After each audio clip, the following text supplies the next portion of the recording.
Pernah kepikiran nggak sih keuntungan atau profit itu datangnya dari mana? Kayaknya simple ya, jual barang lebih mahal dari modal. Tapi, apa sesederhana itu? Nah, hari ini kita bakal coba bedah salah satu teka-teki paling mendasar dalam ekonomi. Langsung dari buku Das Kapitalnya Karl Marx. Oke, buat mecahin teka-teki ini, kita mesti mulai dari yang paling dasar. Ada dua sirkuit utama pertukaran barang di pasar. Kelihatannya sih mirip, cuma beda urutan, tapi tujuannya, wah, beda banget. Sirkuit pertama ini gampang banget. Sebut aja komoditas, uang, komoditas. Coba bayangin seorang petani. Dia jual jagungnya, si komoditas, buat dapat uang. Terus uangnya dipakai buat beli mantel, komoditas lagi. Tujuannya simple banget kan? Dia cuma mau dapat barang yang dia butuhkan. Udah, selesai. Prosesnya berhenti di situ. Nah, disinilah semuanya jadi seru. Ada sirkuit kedua, uang komoditas uang. Di sini seseorang mulai dengan modal, dengan uang. Dia beli komoditas, tapi bukan buat dipakai sendiri. Tujuannya cuma satu, jual lagi.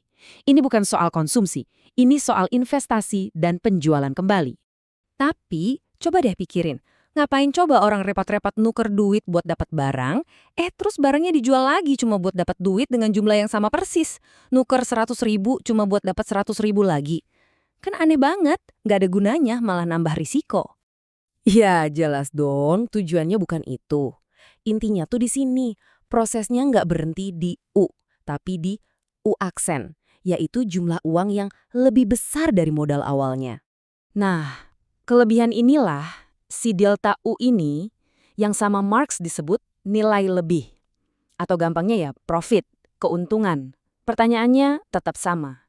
Dan ini inti dari semuanya. Dari mana datangnya nilai lebih ini? Nah, yang keren dari analisis Marx tuh, kita bisa eliminasi jawaban-jawaban yang kelihatannya paling benar. Yuk kita main detektif-detektifan sebentar buat mecahin kasus ini. Tersangka pertama kita, perdagangan yang adil. Bisa nggak sih keuntungan itu muncul kalau semua orang dagang jujur? Kalau semua barang ditukar sesuai nilainya masing-masing? Menurut Marx, jawabannya jelas, nggak bisa. Kalau Anda tukar mobil seharga 200 juta dengan emas seharga 200 juta juga, ya total nilai yang Anda punya tetap 200 juta. Nggak ada nilai baru yang tercipta sama sekali. Nilainya cuma pindah bentuk, dari mobil jadi emas, itu aja. Oke. Kalau perdagangan adil nggak bisa, gimana kalau curang? Gimana kalau untung itu datangnya dari jual barang lebih mahal dari nilainya? Nah, ini kedengarannya masuk akal kan? Ya, mungkin aja Anda sebagai penjual roti bisa untung 10% dengan naikin harga. Tapi masalahnya pas Anda mau beli daging, tukang dagingnya juga ngelakuin hal yang sama. Keuntungan yang baru aja Anda dapat ya langsung ludes lagi buat bayar daging yang juga kemahalan. Intinya, dalam skala besar, satu kelompok nggak bisa terus-terusan ngakalin kelompok lain. Untungnya si A, ya ruginya si B. Total nilai di ekonomi ya segitu-gitu aja, cuma pindah kantong. Jadi curang juga bukan jawabannya. Oke, jadi kalau jual beli jujur nggak menghasilkan untung, dan jual beli curang juga enggak, kita sampai di sebuah kontradiksi besar. Ini beneran jadi teka-teki. Di satu sisi, jelas banget keuntungan itu munculnya ya di pasar. Orang nanam modal, jual barang, dapat duit lebih banyak. Semuanya kejadian di dalam sirkulasi, di dalam proses jual beli. Tapi, di sisi lain, kan kita barusan aja buktiin proses tukar-menukar itu sendiri, mau adil atau nggak adil, sama sekali nggak menciptakan nilai baru. Dan inilah paradoksnya. Brilian sekaligus bikin pusing. Keuntungan itu harus datang dari pasar. Tapi pada saat yang sama, kelihatannya nggak mungkin datang dari pasar. Jadi, gimana dong? Kalau masalahnya bukan di prosesnya, kata Marx, berarti masalahnya pasti ada di barangnya. Pasti ada satu komoditas yang super istimewa di luar sana, yang beda dari yang lain.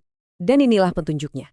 Kuncinya ada di komoditas yang namanya tenaga kerja, yang dijual oleh seorang pekerja yang bebas. Bebas dalam dua arti. Pertama, dia bebas menjual tenaganya ke siapa aja. Kedua, dia juga bebas dari kepemilikan lain. Dia nggak punya apa-apa lagi buat dijual selain tenaganya sendiri untuk bertahan hidup. Ini jadi panggung buat analisis berikutnya. Dan jadi pertanyaan buat kita semua renungkan. Emangnya komoditas ajaib apa sih yang punya kemampuan unik buat menciptakan nilai lebih besar dari nilainya sendiri? Disitulah katanya rahasia kapital yang sesungguhnya tersembunyi.